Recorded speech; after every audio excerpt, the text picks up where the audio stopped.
ខ្ញុំពេលយើងទៅដល់វត្តទៅកន្លែងគេហៅសារមន្ទីរឃើញចែកដីមាន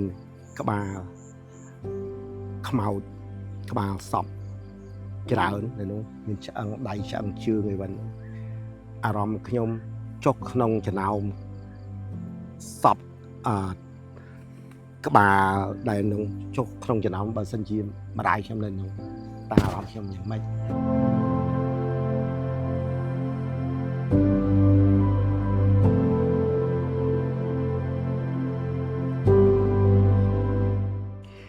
និយាយទៅ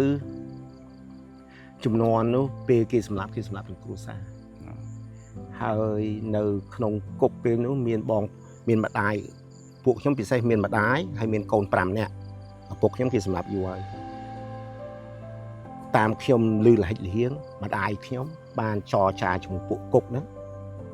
បានចរចាជាមួយអ្នកយាមគុកពួកសន្តិសុខហ្នឹងចរចាអីមួយហើយដើម្បីលះបង់ខ្លួនឯងជីវិតខ្លួនឯងដើម្បីធ្វើឲ្យកូនរស់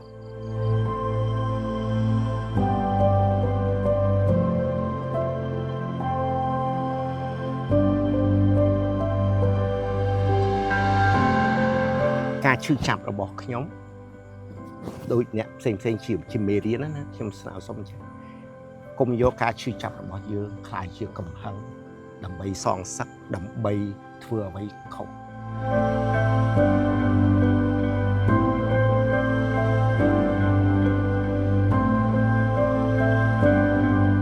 ចំនួនហ្នឹងតែគេហៅចេញពីផ្ទះពេលយប់គឺដឹងតែស្លាប់ហើយគេសម្លាប់ហើយអញ្ចឹងខ្ញុំដើរទៅខ្ញុំប្អូនទី2ស៊ីណាហ្នឹងគាត់កេះខ្ញុំគាត់ថាបងបងឌីគាត់ហៅខ្ញុំបងឌីឃើញគេមានគុលស័យមានខ្សែនៅគុកអត់ខ្ញុំអត់បានឃើញតែគ្រាន់តែខ្ញុំឮពាក្យនឹងភ្លាមខ្ញុំធ្លាក់ថើមក្ដុកខ្ញុំថាអូមើលទៅប្រហែលគេនឹងសម្លាប់ម្ដាយខ្ញុំឯងយប់នោះហើយបើសិនជាសម្លាប់ម្ដាយខ្ញុំនៅប្អូនស្រីខ្ញុំធីរីហើយនៅប្អូនពៅខ្ញុំដារាវុធតើគេសម្លាប់ទាំងម្ដាយទាំងសម្លាប់ទាំងប្អូនស្រីប្អូនប្រុសឬមួយយ៉ាងម៉េចឬមួយពួកខ្ញុំដែលមកដើរចេញពីគុកនេះហើយពេលនោះខ្ញុំមិនភ្លេចបន់ស្រន់ហើយអរិយអ្នកតាព្រះអីកាលនោះខ្ញុំអត់ទាន់ដឹងអីអាយុទុំ12 13ឆ្នាំខ្ញុំគិតថាព្រះឬអរិយអ្នកតាអីឲ្យទៅជួយធ្វើម៉េចឲ្យខ្ញុំរស់កាលនោះពេលនោះយើងអត់គិតអ្នកណាយើងគិតពីរឿងខ្លួនឯងធ្វើម៉េចឲ្យខ្ញុំរស់ក៏ប៉ុន្តែក្នុងចិត្តយើងដឹងហើយយើងមិនចង់ឲ្យប្អូនយើងស្លាប់យើងមិនចង់ឲ្យម្ដាយយើងស្លាប់យើងមិនចង់អីក៏ប៉ុន្តែអាភាពតល់ច្រករបស់យើងតើយើងយល់កូនក្មេងអាយុ2 3 10គិតរឿងស្លាប់រស់វាហួសវិស័យវាហួសពីការនឹកស្មានណាក្មេងមិនត្រូវគិតអារឿងអញ្ចឹងក៏ប៉ុន្តែពេលនោះយើងថាចុំថ្មីឲ្យយើងរស់ហើយយើងសន្យាថាបើសិនជាយើងរស់ខ្ញុំនឹង dedicate ខ្ញុំនឹងផ្ដល់ជីវិតខ្ញុំទៅធ្វើអំពើល្អទៅរស់នៅឲ្យមានសិលធម៌ខ្ពស់ឲ្យមានគុណធម៌ឲ្យមានអីហ្នឹងដើម្បីវិលត្រឡប់មកស្រុកខ្មែរវិញចូលរួមកសាងប្រទេសជាតិអានោះពេលយប់ហ្នឹងណាហើយទៅដល់វត្តហត់ផងភ័យផងអារម្មណ៍មិនល្អផងតែគេងដូចស្លាប់អញ្ចឹងព្រលឹមឡើងភ្លាមភ្ញាក់ឡើងយើងឃើញព្រះអាទិត្យឃើញអីយើងអមែនតើរស់បានមួយថ្ងៃទៀតរស់បានមួយយប់ទៀតពួកខ្ញុំក៏ដើរចេញមកប្រហែលម៉ោងព្រលឹមប្រហែលម៉ោង5កន្លះព្រលឹមឡើងហ្នឹងដើរចេញពីវត្តមកដល់មកជិតដល់អាកន្លែងគុកម្ដាយខ្ញុំនេះហ្នឹង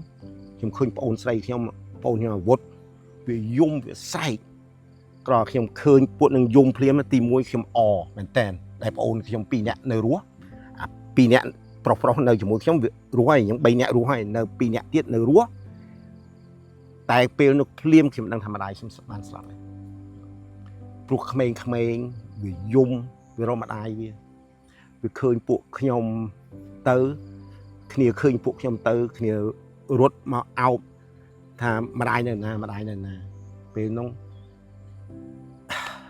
អស់ដៃអស់ជើងក៏ប៉ុន្តែ ក៏សប្បាយចិត្តដែរដែលនៅបងប្អូន5នាក់ហើយអញ្ចឹងខ្ញុំមកថ្ងៃនេះអារម្មណ៍នឹកឃើញដោយពេលខ្ញុំនិយាយនៅនោះអញ្ចឹងខ្ញុំនឹកឃើញរឿងច្រើនមែនទែនអនុស្សាវរីយ៍ជូរចត់ច្រើនជាពិសេសយប់ដែលគេយកម្ដាយខ្ញុំទៅសម្លាប់នោះ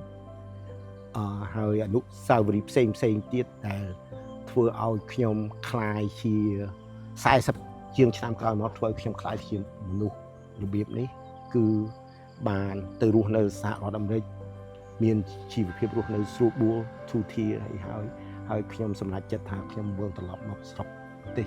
មាតុភូមិខ្ញុំវិញដើម្បីចូលរួមកសាងហើយជួយទោះការខ្ញុំនៅក្រៅខ្ញុំដើរនិយាយប្រាប់វិហារប្រាប់សាលារៀនពីរឿងការសម្លាប់ចំនួនពលពតខ្ញុំចង់ប្រាប់ទៀតទី1កុំឲ្យខ្លួនឯងភ្លេចទី2រំលឹកមនុស្សលោកទាំងជនជាតិណាក៏ដោយជាពិសេសជនជាតិខ្មែរយើងហ្នឹងកុំឲ្យភ្លេចថាមនុស្សសម្លាប់មនុស្សខ្មែរសម្លាប់ខ្មែរហើយមិនគួរមានការសម្លាប់គ្នាដោយរបៀបព្រៃផ្សៃដោយរបៀបការចំនួនពលពត